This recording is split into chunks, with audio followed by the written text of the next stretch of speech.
आज का हमारा सेशन है एंगर मैनेजमेंट पे। आज सुबह सुबह किसको बहुत गुस्सा आया हो? देखिए बहुत सारे ऐसे लोग होंगे जिनको आया हुआ था, ठीक। इसीलिए ये सेशन है कि एंगर मैनेजमेंट को हम लोग इंशाल्लाह कल जरा से डिटेल में आ जाएंगे।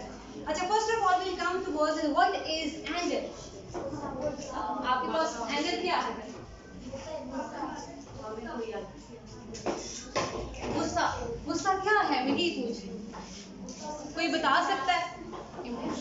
गुस्सा क्या होता है? इमोशंस। एक इमोशन है, शाबाश। और कोई? किसी चीज जो आपको ना मिली हो या कुछ आप चाह रहे हो कि मुझे इससे चीज मिल जाए लेकिन वो आपको ना मिली हो और आप उस पर से किसी को गुस्सा आ जाते हैं कि ऐसा क्यों हुआ है। ये तो रीजन है। ठीक है। अच्छा, गुस्सा आपके पास क्या है? एंगर इज एन इमोशन, ठीक। दिस इज नॉर्मल इमोशन, मगर हम लोगों ने उसको एक बुरा सा इमोशन बना के रखा है, ठीक है। नॉर्मल इमोशन है। अगर आपको ऐसे किसी को गुस्सा नहीं आता तो वो नॉर्मल बंदा नहीं है। Yes ma'am. ठीक। अगर आपके में सबको गुस्सा आता है तो फिर आप नॉर्मल हैं, ठीक है। अगर आपको गुस्सा आ रहा है then you are a normal person. So anger is an emotion, ठीक। कह रहे हैं कि ये किसी चीज का भी बाय प्रोडक्ट हो सकता है। It can be a person, ठीक है। It can be a situation, it can be a feeling और it can be a place, ठीक है। कोई भी आपके पास सिचुएशन, कोई जगह, कोई भी चीज हो सकती है जो कि आपको गुस्सा दिला सकती है। So this is a normal emotion. अब जरा से हम लोगों ने एक चीज ये देखना है कि we have to differentiate between the good and the bad anger, ठीक। एक आपके पास गुड एंगर होता है, एक आपके पास।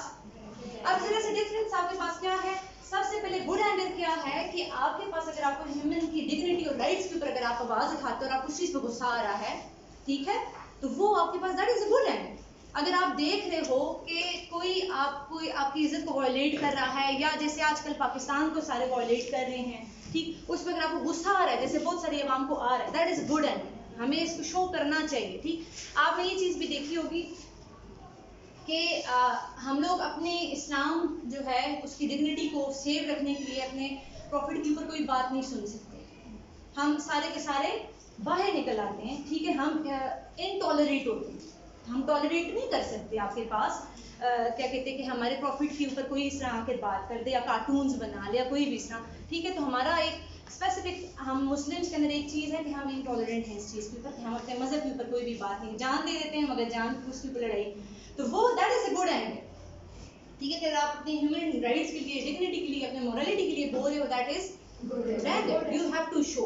मगर बहुत सारे लोगों में ये भी मर गया, हम बहुत सारी चीज़ों को देख रहे होते हैं गलत होते हुए, हमारे अंदर ये चीज़ खत्म हो चुकी है, हम लोग बिल्कुल बेहिस हो गए हैं। इस चीज़ को आप लोग भी नोट कर सकते हो अपने अंदर भी। आपके सामने लोग कूड़ा फेंक के जा रहे होते हैं ना, आप नहीं बोलोगे कि हमारा कोई काम ही नहीं। देखिए पाकिस्तान के लिए सोचते तो बोलते, ठीक। अब देखिए दूसरा है आपके पास करेज। अगर समझे आपके सामने एक हुजूम है, लड़ाई शुरू हो गई है और एक इनोसेंट को बंदे सारे मारे और आपको गुस्सा आ गया और आपने जाके उनको छुड़ाना शुरू कर दिया और जो वायलेट करने वाले लोग थे उनको आपने मारना शुरू कर दिया, ठीक।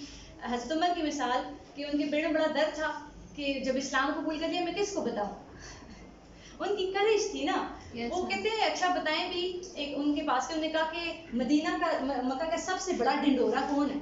उन्होंने कहा एक बंदा है जी, क्या कहते हैं उसका नाम है जमील। तो वो रात को उन्होंने शॉल ली और जमील के घर में चले गए, टक टक टक टक टक, कि वो जो है कि उसका नाम था जमील ढिंडोरा। ढिंडोरा किसे कहते हैं? जो उनको बात फैला देता है। तो वो उन्होंने कहा कि जमील मैंने इस्लाम कबूल कर लिया। जमील ने उसी वक्त शॉल ली, ढोल उठाया उसने और वो गलियों में निकल गया, उसने कहा उमर ने इस्लाम कबूल कर लिया। और आप अगर उनकी आप हज़रत उमर की हिस्ट्री पढ़ें तो वो सुबह से शाम तक काफिरों से इतना लड़ते रहे कि उनको सारे मार रहे थे और वो आखिर तक इतने करेजियस थे, ठीक। अगर आप हिस्ट्री हमारी पढ़ें तो करेज की बहुत सारी मिसालें हैं। तो करेज के लिए जो अगर आपको एंगर अगर आपको आया है for the good reason, that is good anger. समझ रहे हैं मेरी बात को? जी मैम। ठीक है। गुड एंगर को अगर आप लोगों ने बैड से थोड़ा सा डिफरेंशिएट करना। तीसरी चीज आ गई है रेज। रेज आपके पास दैट इज नेगेटिव एंगर, कि जो आपको ज्यादातर हम लोग रेज में ही होती है, गलत किस्म का एंगर होता है हमारा। कोई चीज हमें कंफर्म नहीं होती है, हमें उस पर गुस्सा आया होता है। हमें कोई कहता है कि उसने तो आपके खिलाफ बात की है, हमें उस पर गुस्सा आया होता है, हम बुरी तरह देख रहे होते, उसको बात भी नहीं कर रहे होते उसके साथ, मगर दिल में वो चीज रखी होती है, ठीक। तो रेज क्या चीज है? That is negative anger and that is very bad, ठीक है। तो you have to differentiate between the good anger and bad anger. Anger is not always bad. अच्छा जी, अब आपके पास आपको कैसे पता लगेगा कि आपको गुस्सा आता है? बहुत सारे लोगों को पता ही नहीं होता उनको गुस्सा आता है, उनके महल्ले वालों को पता होता है उनको गुस्सा आता है ठीक है, तो उनके घर वालों को पता होता है उनको गुस्सा आता है, वो कहते हैं मुझे तो गुस्सा आता ही नहीं। ठीक, तो आपके पास अब ये कुछ साइंस हैं आप लोगों ने देखने। सबसे पहले कि आप बच्चों को हर वक्त डांटते रहते हैं। यहाँ कभी खैर अभी इतनी ज़्यादा मदर्स नहीं हैं, क्या कहते हैं, सारे आपके आगे इंशाल्लाह ताला होंगे, तो फिर जो है ठीक, या बच्चों को हर वक्त क्लास में 24 घंटे डांटते रहते हैं, ठीक है, या अपने अच्छा कहते हैं कि ये बहुत बड़ी बात है, आप अगर घर वालों का पता लगाना चाहिए घर वाले कैसे हैं, तो वो आप उनके नौकरों से पता करें कि उनका बिहेवियर नौकरों के साथ कैसा है। अगर उनका बिहेवियर नौकरों के साथ बुरा है तो वो लोग ठीक नहीं है। कासिम निशा इस चीज़ को कहते हैं, और मैं इस चीज़ को मानती हूँ कि अगर आप नौकरों के साथ बुरा बिहेव कर रहे हैं तो वो बंदे ठीक नहीं, वो लोग ठीक नहीं। आपके सामने तो अच्छा करेंगे और नौकरों को बड़ा बेइज्जत कर रहे होंगे, तो ये चीज़ आपके पास बुरी है, ठीक। या फैमिली या एम्प्लॉयज़ हैं आपके पास, जैसे मैं सारे टीचर्स को डांटती हूँ, ठीक हो गया, या टीचर्स आपस में जो है कि फाइट, तो ये मतलब अगर आप इस चीज़ को अगर नोट कर रहे हैं, फिर कह रहे हैं कि लोग आपको कहते हैं कि आपका मिजाज बड़ा बुरा है, आपको हर वक्त गुस्साया रहते हैं, लोग आपको लोग बताएं कि आपको हर वक्त गुस्साया रहते हैं। उसके अलावा आपकी फैमिली जो आपको सबसे ज़्यादा जानती है, हम कहते हैं हमें घर में कोई नहीं जानता, हमें घर वाले सबसे ज़्यादा आपको जानते हैं, लेकिन नबी पाक ने कहा है कि तुम में से सबसे बेहतरीन शख्स वो है जो अपने घर वालों के साथ अच्छा है, और मैं अपने घर वालों के साथ सबसे ज़्यादा अच्छा हूँ। क्योंकि बाहर तो आप अच्छा जी जी जी जी, घर में जाते हैं तो आपका सही टेम्परामेंट खुलता है कि आपको घर वालों के साथ मिजाज कैसे, समझ गए मेरी बात को? अगर आप घर वालों के साथ आप ठीक है, घर वाले आपके साथ पॉजिटिव है, इट मींस कि यू आर गुड पर्सन, बाहर तो आप अच्छे ही हैं, समझ गए? अच्छा जी, फिर कहते हैं कि आप एकदम दूसरे के बारे में जजमेंटल हो जाते हैं, ये बहुत कॉमन है, एकदम दूसरे को जज करने लगे, कोई छोटी सी बात होती है ना, आप एकदम जजमेंटल होकर उसको देखने लग जाते हैं, हम लोग एकदम दूसरे की उसको जज करने लग जाते हैं, अच्छा बुरा, कमरे से कोई आया, गुड बैड रिजेक्टेड एक्सेप्टेड, हम लोग एकदम थप्पा मार देते हैं, ठीक, तो ये चीज़। अच्छा, और इसके अलावा देखिए कि आप एकदम दूसरों के बारे में नेगेटिव हो जाते हो, ये बहुत बड़ी अलामत है। अगर आप दूसरों के बारे में एकदम नेगेटिव हो जाते हो, इट मीन्स कि आप जो है कि थोड़ा सा एंगर मैनेजमेंट का इशू है आपके अंदर, थोड़ा सा आपका दिमाग गिरा हुआ, ठीक है। फिर आपके पास कह रहे हैं आपको बहुत जल्दी गुस्सा आता है और बहुत देर से जाता है, ठीक, ये चीज़ आप लोगों ने इस चीज़ को भी नोट करना है कि आपको बहुत जल्दी गुस्सा आता है और आपका गुस्सा बहुत देर से जाता है। सबसे अच्छा गुस्सा वो आता है जो लेट आए और जल्दी चला जाए। यस मैम, ठीक हो गया। तो अगर आपको जल्दी आ रहा है और आपके पास बहुत देर से जा रहा है तो इट मींस कि you are having a very bad temperament, you have to work more. ठीक हो गया। अब देखते हैं भाई कि आप को कैसे जो है कि पता लगेगा, ठीक है, कि आपको कैसे आपको रिकग्नाइज कैसे करना है। देखिए, सबसे पहले अगर आपको किसी चीज़ को चेंज करना है बच्चों, याद रखिए the first step is awareness. जब आपको पता ही नहीं है कि आपको गुस्सा आ रहा है और आपके घर वालों को पता है कि आपको गुस्सा आता है, तो ये तो एक प्रॉब्लम है। ठीक, आपको सबसे पहले कोई चीज़ चेंज करनी पड़ती है तो उसके लिए awareness is the first thing. ठीक, अवेयरनेस जब आपके पास होगी कि यार हाँ मुझे इस चीज़ के ऊपर वर्कआउट करना है, मेरे अंदर ये थोड़ी सी प्रॉब्लम आई हुई है, तो मुझे इसके ऊपर, हमारा माइंड जो है ना एक मसल की तरह है, जितना उस पर आप वर्कआउट करोगे वो उतना ही ठीक होगा। आपने बॉडी बिल्डर्स को देखा है? Yes ma'am. वो सारा दिन जिम में आपके पास जो है टाइम गुजारते हैं, तो एक लिमिट के बाद उनकी मसल्स बन चुके होते हैं। इसी तरह आप जब अपने एंगर मैनेजमेंट इशू के ऊपर जब थोड़ा थोड़ा साथ काम करेंगे तो आप सेट हो जाते हैं। मगर first step is awareness. You must know that you there is a issue of anger management in you. ठीक हो गया। फिर आपके पास, अब हम कहते हैं कि लोगों के कुछ डोमिनेंट एंगर स्टाइल्स होते हैं। अब डिफरेंट किस्म जो है कि मुख्तलिफ किस्म से लोग जो हैं अपने एंगर को शो करते हैं। ठीक, आप लोग डिफरेंट तरीके से शो कर, अब आपने अपना डोमिनेंट एंगर स्टाइल देखना है कि कौन सा है, इसमें से कौन सा आपका एंगर स्टाइल। ठीक है, सबसे पहले हैबिचुअली एंग्री पर्सन, जो सबसे पहला है ये आप लोगों ने याद रखना और अपने एंगर को आइडेंटिफाई करना है कि आपको अपने साथ सच्चा होना है, सबसे पहली बात। ठीक है, अपनी उस चीज़ को एक्सेप्ट करना है कि हाँ कि this is problem with me, I have to fix it. Habitually angry person क्या होता है कि they are very grumpy people, बड़ी अजीब सी इनकी आदतें होती हैं। ये आपको, इनको छोटी छोटी बात पर गुस्सा आने लगता है, कोई बात नहीं होगी इनको गुस्सा आ जाएगा और बस ये सिर्फ ही देख रहे होते हैं कि किसी तरह किसी से लड़ाई हो जाए। ठीक, ये आपको बस एकदम खाने पीने होंगे। तो they are called as habitually angry person. ठीक, they just get upset on very small things. And they just look for fight, कोई बात नहीं, बस आपसे लड़ाई करने की तैयार है। ठीक हो गया। दूसरा आपके पास आता है मॉरली एंग्री पर्सन, ये सारों में है, ये हम लोगों में ये खासियत होती है। इसमें अब आपके पास मॉरली एंग्री पर्सन क्या है कि हम लोगों की ना एक पर्सनालिटी का एक जो है कि एक हिसार होता है, उसके लिए हमने अपने आप को बिल्डअप किया होता है। हम कहते हैं मेरे कुछ रूल्स रेगुलेशंस है वो दूसरा डिस्टर्ब ना कर दे। ठीक, तो मॉरली एंग्री पर्सन का ये प्रॉब्लम होता है, ये कहता है कि मेरे कुछ रूल्स एंड रेगुलेशंस हैं जो कि दूसरे ने तोड़ दिए, उसको ऐसे नहीं करना चाहिए था।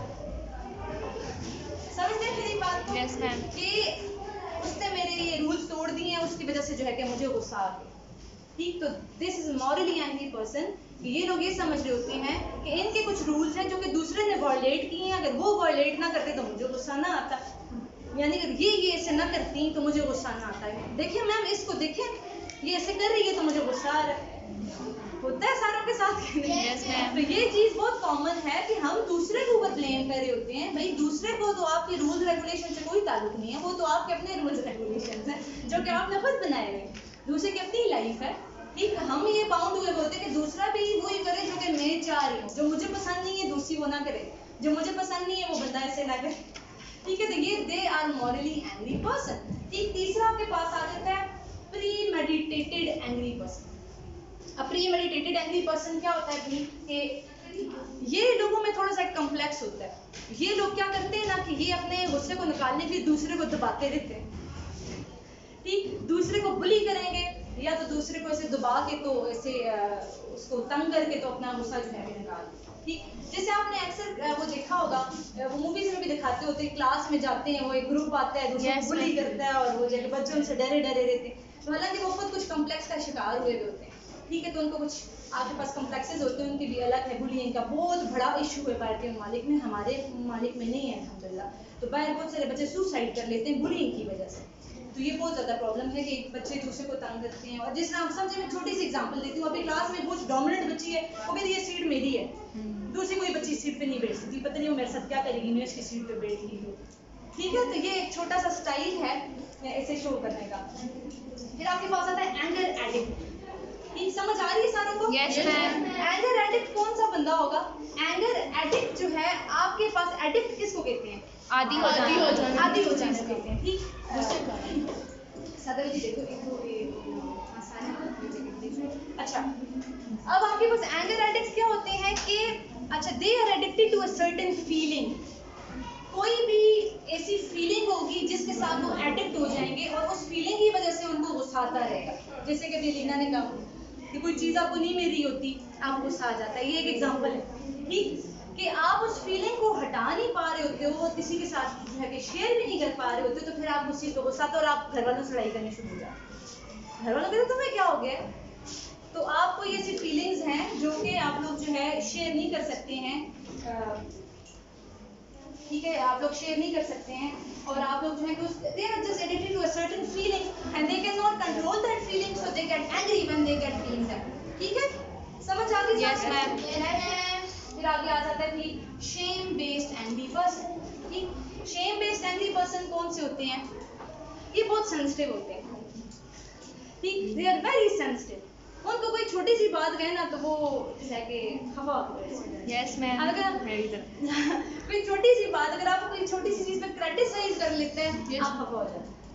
ठीक, तो वो आपके पास जो है कि उस चीज को कंट्रोल नहीं कर सक रहे होते। अच्छा, मेन मसला इन बच्चों के अंदर या बड़ों के अंदर यही होता है कि उनको अपने ऊपर बिलीव नहीं होता। Yes. ठीक, जब आपको अपने ऊपर बिलीव नहीं होगा, आप अपनी पर्सनैलिटी को खुद नहीं पहचानोगे, आप अपने आप को खुद सेल्फ को नहीं जानोगे, तो जब कोई दूसरा बंदा आपके ऊपर बात करेगा आप गुस्सा आने लग जाते हैं। जब आप अपने आप को पहचानते हो ना, आप काम देते हो। Yes, ma'am. आप बोले ये मुझे नहीं पहचाना, कोई बात नहीं, ये मेरे साथ से टाइम नहीं गुजारा, इससे बात कर ली, कोई बात नहीं, no worries, she don't know me but I know myself. ठीक है, तो कोई भी अगर आपको क्रिटिसाइज कर रहा है, किसी बात आपको कर रहा है कि तुम्हारी तो ये ऐसी है, तुमने तो ऐसे कर दिया है, तुम तो वही वाली हो ना ऐसे, तो और आपको गुस्साने लग जाता है। ठीक, तो इस चीज़ में ये रखें कि अपने ऊपर सेल्फ के ऊपर कॉन्फिडेंस एंड बिलीव रखें कि आपके पास it is okay, they don't know me. अब आप लोग में से बहुत सारे बच्चे मुझे नहीं जानते, सारे कहते हैं मैम सुनीस बहुत नाइस है, ठीक, आपको मैं अच्छी लगती हूँ, मगर साथ जब आप रहोगे तो ज़्यादा मुझे जानोगे। ठीक, ये चीज़ आपके पास होती है। ठीक है। अच्छा, फिर आपके पास आता है हेयर ट्रिगर। ट्रिगर किसे कहते हैं? ट्रिगर मीन्स के अचानक कोई जो है कि से उठ जाना, या हम कहते हैं ना कि अचानक एक छोटी सी लग जाना। तो हेयर ट्रिगर में कि इनको समझ नहीं आती, they just can get angry out of nowhere. एक हॉट बस्ट होती है, अचानक इनको गुस्सा आता है, और मगर ये ऐसा डिस्ट्रक्टिव गुस्सा होता है, सारी चीजें तोड़ फोड़ देते हैं और इनको खुद समझ भी नहीं आ रही कि ये गुस्सा आया कहाँ से। और ये बहुत डिस्ट्रक्टिव किस्म के लोग होते हैं, और ये बहुत सारी चीजों को डिस्ट्रॉय कर देते हैं एकदम, और उसके बाद फिर इनका गुस्सा एकदम चला भी जाता है, मगर उसके मामले में दूसरे को बहुत नुकसान कर चुके होते हैं, दूसरे का सत्यानाश, फीलिंग्स की चूर चूर, और क्या कहते हैं रिलेशन तोड़ देते हैं। और अचानक जो आपने देखा होगा, मेरे सामने बहुत सारी एग्जांपल्स हैं, खड़े होते हैं, वो एक जिरगा लगा होता है बड़ों में जो है कि जब सलाहियत नहीं होती, जिरगे आके लगाते हैं, बोलने की सलाहियत नहीं होती, वो चीज़ें सारी की सारी वो गई टूटी, सारा कुछ गया और रिश्ते तोड़ दिए। हमारी आप मर्द आप जनाजे पे नहीं आएंगे, आप हमारे ये चीज़ें भी होती हैं, ठीक। और फिर ये आपस जनरेशन तक चलता है, आपके पास उनके बच्चे भी इस चीज़ को लेके चलते हैं। अच्छा जी, फिर पैरानॉइड एंग्री पर्सन जो साइकोलॉजी के बच्चे हैं, तो वो आपके पास पैरानोया, आपको पता है शक, Yes, ये किस्म का साइकोलॉजिकल डिसऑर्डर है, ये कॉमन इतना ज़्यादा नहीं है बाहर के लोगों में, उनको बस हर वक्त खतरा लगा रहता है कि मेरी जान को खतरा है, मुझे कोई मार देगा। तो ये आपके पास थोड़ी सी एक बीमारी है कि उनको बस यही हर वक्त लगा रहता है कि मुझे कोई मार देगा, मुझे कोई मार देगा। ये थोड़ी साइकोलॉजिकल प्रॉब्लम है, हमारे लिए कॉमन नहीं है। फिर आपके पास passive aggressive. Passive aggressive are the most dangerous type of people. क्यों? Because they will never show the feelings directly to you. They will hide their feelings inside their heart that they are angry. और फिर वो feelings आपके ऊपर आपकी कमर के पीछे कोई नुकसान करके, आपको बार बार तंज करके, सबके सामने महफिल में आपको बार बार जलील करके, ये से अपनी गुस्से को निकाल देते हैं। समझ रहे हैं? ये सबसे डेंजरस लोग होते हैं। आपको तो नॉर्मल शो करेंगे कि यार मैं तो क्या कहते हैं कोई है, मुझे तो पता नहीं, they will just act like innocent, ठीक। मगर they are most dangerous type of people because they never show their anger directly, और इनडायरेक्टली कुछ ऐसी हरकत करेंगे आप जो है कि आप परेशान जो नहीं हुआ क्या कि क्या कहते हैं ये कैसे हो गया, ये क्या हो गया, मगर इनडायरेक्टली वो आपके पास अपना एंगर एक किस्म का शो करें। So these are some dominant anger styles, ठीक है। यहाँ तक सारों को समझ आ गई है?